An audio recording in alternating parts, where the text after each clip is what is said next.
അതിർത്തി MLA മാത്രമല്ല, കർണാടകയിലെ മന്ത്രിമാരുമായി നല്ല ബന്ധമുള്ള കേരളത്തിലൊരു MLA ആണ് ഞാൻ. സത്യത്തിനും ഞാനും കാണുന്നുണ്ട് കേരളത്തിൽ കൃത്യമായി AI വീഡിയോ ഒക്കെ പ്രചരിപ്പിച്ച് കർണാടക കോൺഗ്രസ് ഗവൺമെൻറ്റിനെതിരെ ഈ വിഷയം ഉയർത്തിപ്പിടിച്ചുകൊണ്ടുള്ള കള്ളപ്രചരണം വ്യാപകമായി നടക്കുന്നുണ്ട്.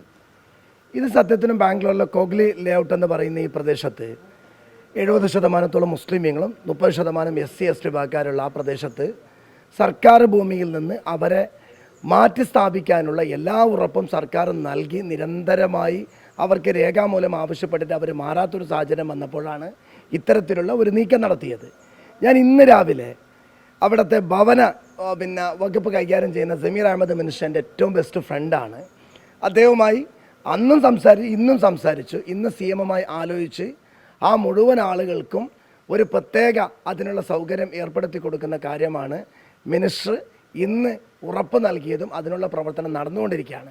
ഇവൾ ആലോചിക്കേണ്ട ഒരു കാര്യം, ഇന്ത്യ ഒരു കെട്ട കാലത്ത് കടന്നു പോകുമ്പോൾ ഈ തൊട്ട് മുമ്പ് ബെൽഗാമിൽ ചേർന്ന കർണാടക അസംബ്ലി ഇന്ത്യയിൽ ഒരു സംസ്ഥാന ഗവൺമെൻറ്റും അവതരിപ്പിക്കാത്ത രീതിയിൽ വിദ്വേഷ പ്രസംഗത്തിനെതിരെ ഒരു ബില്ല് കൊണ്ടുവന്നു. സത്യത്തിനും ആ ബില്ല് കൊണ്ടുവന്നപ്പോൾ ഏറ്റവും ഉറഞ്ഞു തുള്ളിയത് RSS BJP-ക്കാരാണ്. ഇവിടെ ആലോചിക്കേണ്ട ഒരു കാര്യം, ഇന്ത്യൻ നാഷണൽ കോൺഗ്രസ് ഇന്ത്യയിൽ ഭരിക്കുന്ന ഏറ്റവും സെക്യുലറായ ഒരു ഗവൺമെൻറ്, ന്യൂനപക്ഷങ്ങളെയും ദളിതുകളെയും ചേർത്ത് നിർത്തിയ ഒരു ഗവൺമെൻറ്, ഇത് കൃത്യമായി ആസൂത്രിതമായി കേരളത്തിൽ UDF ഗവൺമെൻറ് വരാൻ നിൽക്കുന്ന ഒരു സമയത്ത് തൊട്ടടുത്തുള്ള കർണാടക ഗവൺമെൻറ്റിനെ ഇകഴ്ത്തി കാണിക്കാനുള്ള കള്ളപ്രചരണമാണ് എന്നുള്ള കാര്യത്തിൽ ഒരു തർക്കവുമില്ല.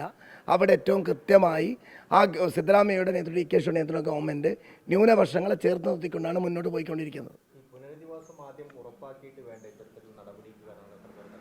സത്യത്തിനും ഇതൊരു ബുൾഡോസർ ബുൾഡോസർ രാജ് എന്നൊക്കെ നിങ്ങൾ പറയുന്നുണ്ടല്ലോ, അതെന്താണ്? കൃത്യമായി യോഗി ഗവൺമെൻറ്റൊക്കെ എന്തെങ്കിലും രീതിയിൽ BJP-ക്കെതിരെ നീങ്ങിയ ആളുകളെ ദ്രോഹിക്കുന്നൊരു കാര്യമാണ്. ഇത് ബുൾഡോസർ രാജൊന്നുമല്ല.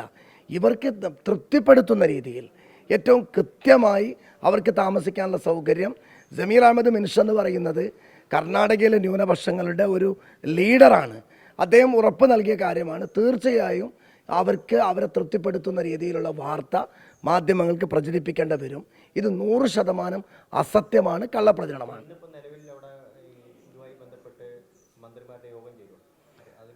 ഇന്ന് ഞാനിപ്പോൾ രാവിലെ സമീർ അഹമ്മദ് മിനിസ്റ്ററുമായിട്ട് സംസാരിക്കും. മിനിസ്റ്ററോട് ഞാൻ ചോദിച്ചു ഇതിൻ്റെ ഡീറ്റെയിൽസ് എന്ത്.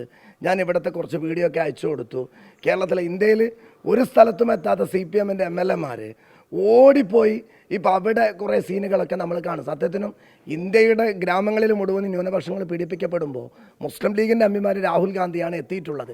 ഇതൊരു പുതിയ കേരളത്തിൽ ഇടതുപക്ഷ ഗവൺമെൻറ് പഞ്ചായത്ത് തന്നെ പരാജയപ്പെട്ട് നിൽക്കുമ്പോൾ ഈ കോൺഗ്രസ് ഗവൺമെൻറ്റിനെതിരെ അടുത്ത തെരഞ്ഞെടുപ്പിന് മുമ്പ് BJP-യെ പോലെ ബുൾഡോസ് രാജ് കൊണ്ടുവരുന്നുള്ള ഒരു പ്രചരണമാണ്.